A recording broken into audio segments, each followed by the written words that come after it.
Hello friends, welcome to YouTube channel all job notify. Friends, आज हम आपको बताएंगे कि सितंबर 9 में कोपा ट्रेड का ट्रेड टेस्ट कैसे हुआ था।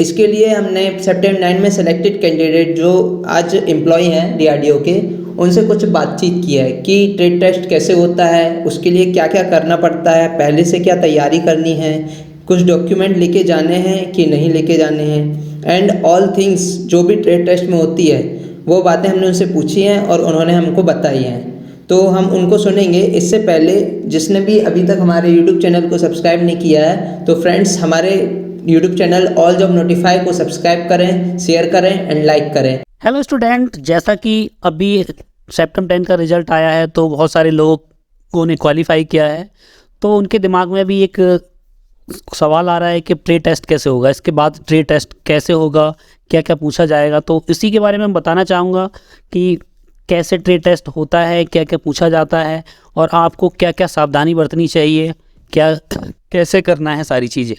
तो सबसे पहले जब भी आपका एडमिट कार्ड आएगा तो एडमिट कार्ड में आपको एक लैब का एड्रेस दिया होगा जहाँ पर भी आपका ट्रेड टेस्ट होना है।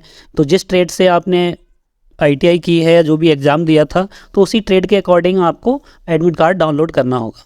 ठीक है, तो एडमिट कार्ड में जो भी एड्रेस दे रखा है तो वहाँ पर आपको जाना है प्रॉपर अपनी तैयारी से, और वहाँ जाने के बाद में जो भी आपका शेड्यूल टाइम रहेगा मॉर्निंग में, क्योंकि शिफ्ट वाइज आपका होता है, तो मॉर्निंग की शिफ्ट में है या फिर दोपहर की शिफ्ट में या इवनिंग शिफ्ट में आपका एग्ज़ाम है, तो वहाँ पर आपको टाइमली पहुँच जाना है और एंट्री कराना है। गेट पे एंट्री होने के बाद में क्या होगा, वो लोग आपसे कुछ फॉर्मेलिटीज़ रहती हैं आपकी बायोमेट्रिक्स और ये सारी डिटेल्स लेने के बाद में आपको लैब में ले जाएंगे। ठीक है, तो लैब में आपको क्या दिया जाएगा, एक क्वेश्चन पेपर दिया जाएगा और क्वेश्चन पेपर में जो भी आपके क्वेश्चन दे रखे हैं और वही क्वेश्चन को आपको सिस्टम पे करना होगा। तो सिस्टम पे करने के लिए आपको क्या स्टेप फॉलो करने हैं, तो सबसे पहले तो वो आपको पहले इंस्ट्रक्शन दे देंगे कि किस तरीके से वहाँ पर आपको काम करना है।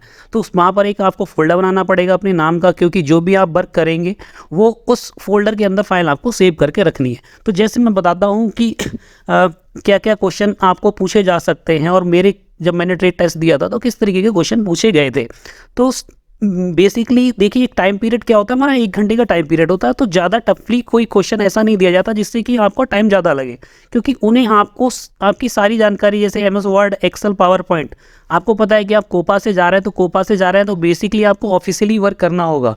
ऑफिशियली वर्क में आपका सिस्टम, ये कंप्यूटर ऑपरेटर का जो वर्क होता है सेम वही वर्क है, जिसमें आपको एमएस ऑफिस बहुत अच्छे से आना चाहिए, जिसमें आपका वर्ड है, एक्सेल है, पावर पॉइंट है। तो हम एक एक टॉपिक के बारे में बात करते हैं कि जैसे कि अगर हम बात करें एमएस वर्ड की, तो एमएस वर्ड में आपको काफ़ी टॉपिक हैं। जैसे जो मेन है, आपको एक मेल मर्ज आना चाहिए, कट कॉपी पेस्ट, ये सारी चीज़ें अच्छे से आनी चाहिए, ये तो आपको नॉर्मली पता है। और एक लेटर कैसे टाइप करते हैं, उसको फॉर्मेट कैसे करते हैं, फॉर्मेटिंग क्या होती है, फॉन्ट साइज़ कैसे चेंज करते हैं और कैसे अलाइन करते हैं। ठीक है, बुलेट्स नंबरिंग कैसे डालते हैं, टेबल कैसे बनाते हैं, कोई एक आपको फॉर्मेट दे दिया गया कि ये फॉर्मेट बनाना है तो उसको कैसे बनाएंगे। उस फॉर्मेट में आपको टेबल भी इंसर्ट करनी हो सकती है, कोई डायग्राम भी इंसर्ट करने के लिए बताया जा सकता है। ठीक है, कोई पिक्चर भी आपको इंसर्ट करने के लिए बताई जा सकती है। तो ये सारी चीज़ें आप अपनी प्रैक्टिस कर लीजिए, अभी आपके पास में टाइम है। और मेरे ख्याल से अभी रिजल्ट आया है तो विद इन आपका मंथ आपका ये ट्रेड टेस्ट भी हो जाएगा, होली तक आई थिंक हो जाना चाहिए। तो ये सारी चीज़ें देखिए, ये तो वर्ड में है। मेरे टाइम में उन्होंने मेल मर्ज का एक पूछा था। ठीक है, तो मेल मर्ज कैसे करते हैं, तो उसके सारे स्टेप आपको बना के एक मेल मर्ज बनाना है, और जब सारा आपका पूरा प्रैक्टिकल हो जाएगा, वो फाइल आपने सेव कर ली। तो सेव करने के बाद में क्या होता है, वो लास्ट में जो भी फाइलें आपने बनाई हैं, वो एक्सेल में, एमएस वर्ड में या पावर पॉइंट में या फिर एचटीएमएल की कोई फाइल बनाई है, तो उसके आउटपुट का वो क्या करते हैं, प्रिंट आउट निकालते हैं। प्रिंट आउट निकालने के बाद में क्या होता है, उसकी एक फ़ाइल बना के आपको दे दी जाती है, और वही फाइल वो क्या करते हैं, आपके एडमिट कार्ड के साथ में वहाँ पर लगा के रखते हैं। फिर आपका एक वाइवा भी होता है। जब भी आपका वर्क कंप्लीट हो जाएगा तो वाइवा में आपसे बेसिकली कुछ क्वेश्चन, जो भी वाइवा ले रहा है तो उसके दिमाग में जो भी क्वेश्चन है, हो सकता है आपसे नेटवर्किंग का कोई क्वेश्चन पूछ लिया जाए, या फिर हो सकता है कि कोई प्रोग्रामिंग सा कोई क्वेश्चन पूछ लिया जाए, फुल फॉर्म पूछ सकता है। वो उसके मोड पे डिपेंड करता है कि वो किस तरीके से आपसे क्वेश्चन करेगा।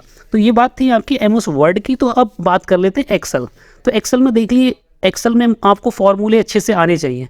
क्यों आने चाहिए, क्योंकि वहाँ पर आपको कोई भी डेटा दे दिया जाएगा। जैसे मेरे टाइम में एक लोगों का डेटा दिया था, उसमें उनका कुछ सम करना था नंबर्स के, ठीक है। तो जैसे कि जो जनरली हम यूज़ करते हैं फॉर्मूले एक्सेल में, वो फॉर्मूले आपके सम है, मल्टीप्लिकेशन का है, काउंट है, अपर केस लोअर केस, ये भी इस तरीके के फॉर्मूले पढ़ लीजिए, ठीक है।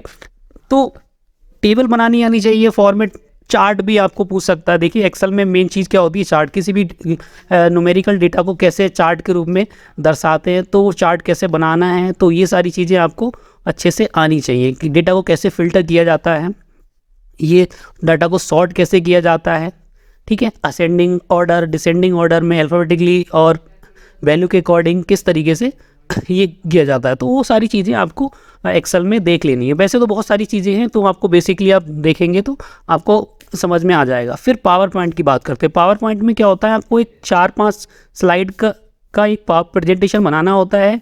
उसमें आप, मेरे केस में क्या था, उन्होंने दिया था कि अपने बारे में 5 स्लाइड पर आप डेटा बना के दीजिए। तो आपको कुछ भी मैटर टाइप करना है, अपनी फैमिली के बारे में टाइप कर दीजिए, फ्रेंड के बारे में टाइप कर दीजिए, या फिर उन्होंने कोई मैटर दे रखा होगा तो उसकी एक प्रेजेंटेशन बना के आपको देनी है, ठीक है। तो और फिर बात करते हैं प्रोग्रामिंग। सबसे बड़ा डाउट लोगों को ये होगा कि प्रोग्रामिंग में किस तरीके के क्वेश्चन पूछे जाएंगे। तो देखिए डाउट ये है कि सी से पूछा जाएगा या C++ से या फिर पाइथन से पूछा जाएगा, ठीक है। तो ज़्यादा टेंशन लेने की ज़रूरत नहीं है, क्योंकि फिर भी आपको क्या है, ओवरव्यू आपको पता होना चाहिए कि अगर प्रोग्रामिंग से क्वेश्चन आता है, तो मेरे टाइम में प्रोग्रामिंग से क्वेश्चन नहीं दिया गया था, सेप्टेम्बर 9 में मैंने जब दिया था। तो आपको प्रोग्रामिंग आनी चाहिए कि छोटा सा अगर कोई प्रोग्राम दिया जाता है, तो आपको कोई प्रोग्राम छोटा सा दे देगा जो कि हार्ड नहीं होगा, तो आपको एक बार ओवरव्यू के लिए आप अपना प्रैक्टिस कर लीजिए कि जिससे कि कोई छोटा मोटा प्रोग्राम आता है तो आप बना सकते हैं।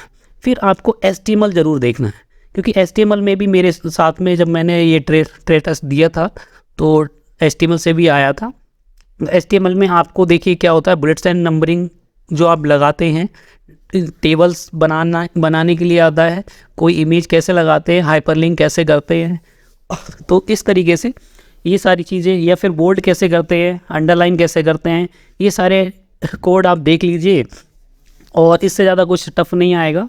और थोड़ा अगर आपके पास में टाइम है तो थोड़ा स्क्रिप्टिंग जावा स्क्रिप्ट में आते हैं, या फिर CSS का थोड़ा कोडिंग आप देख लीजिए, तो नॉर्मली है। अगर आपको देखिए एक चीज़ और भी होती है कि अगर आपको स्क्रिप्ट भी नहीं आती है और आउटपुट दे रखा है, मेरे केस में उन्होंने दे रखा था जावा स्क्रिप्ट का एक कोड दे रखा था, उसके थ्रू बनाने को था, लेकिन मुझे वो इतना नहीं मैं परफेक्टली बनाया था। फिर भी मैंने क्या किया, HTML की हेल्प से वो एक आउटपुट दर्शा दिया गया था, क्योंकि लास्ट में क्या करते हैं, वो एक प्रिंट आउट लेते हैं, तो प्रिंट आउट में आपका कोई भी ग्राफिकली नहीं हो पाता, तो आप इस तरीके से बना के दे दीजिए, ठीक है। अब मैं आपको एक अलर्ट और करना चाहूँगा स्टूडेंट, क्योंकि यूट्यूब पे मैंने अभी 2-4 वीडियो देखी, तो वहाँ पर भी लोग कुछ भी बोल रहे हैं। देखिए एक वीडियो मैंने देखा था, बता रहे थे कि विंडो इंस्टॉलेशन के लिए आपको बताया जाएगा, तो ऐसा कुछ नहीं होता, क्योंकि DRDO की जो लैब होती है वो भी क्या होती है, डोमेन से कनेक्टेड होती है। तो डोमेन में इतनी परमिशंस नहीं होती कि आपको बहुत सारी चीज़ें टिपिकल वर्क कराया जाए। तो नॉर्मली वर्क जो ऑफिस में हम कहीं करते हैं, इस तरीके के वर्क आपको टास्क दिए जाते हैं।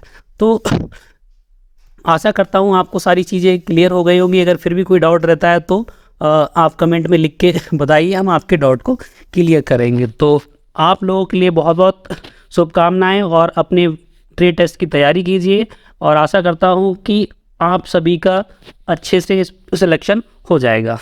Thank you. और फ्रेंड्स, आपको ट्रेड टेस्ट से रिलेटेड कोई भी क्वेरी या जानकारी प्राप्त करनी है तो आप मुझको कमेंट कर सकते हैं, या फिर हमारा टेलीग्राम चैनल ज्वाइन कर सकते हैं, जो कि DRDO सेलेक्टेड कैंडिडेट्स के लिए मैंने बनाया है, जिसका लिंक मैंने डिस्क्रिप्शन में दिया है।